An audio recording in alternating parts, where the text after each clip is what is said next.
நான் சொல்லியிருப்பேன். ஆனால் அரசையும் நடத்த வேண்டும் என்ற அந்த எண்ணம் இருக்கின்ற காரணத்தினால்தான் பார்த்து செய்யுங்கள், அரசாங்கத்தினுடைய கஜானா காலி ஆகிடும், நீங்கள் அனைத்து பெண்களும் போகலாம் என்று சொன்னால் வருஷத்துக்கு 7500 கோடி 8000 கோடி எங்களுக்கு கொடுப்பீங்க, போக்குவரத்து கழகம் ஜாம் ஜாம்னு நடக்கும். ஆனால் உங்கள் கஜானா காலி ஆகிடும். அப்பொழுது என்ன செய்யலாம்? நகர பேருந்துகளுக்கு மட்டும் அந்த அனுமதியை வழங்குங்கள்.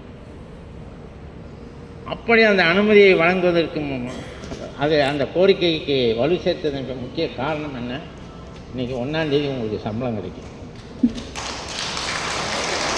அவர் இன்னும் சில விஷயங்கள்லாம் சொல்லுவார்னு நினச்சேன். 3500 கோடி அது நாளுக்கு நாள் இன்க்ரீஸ் ஆகிட்டு, அது எப்படி இன்க்ரீஸ் ஆகிறதுங்கிறது உங்களுக்கு தெரியும்.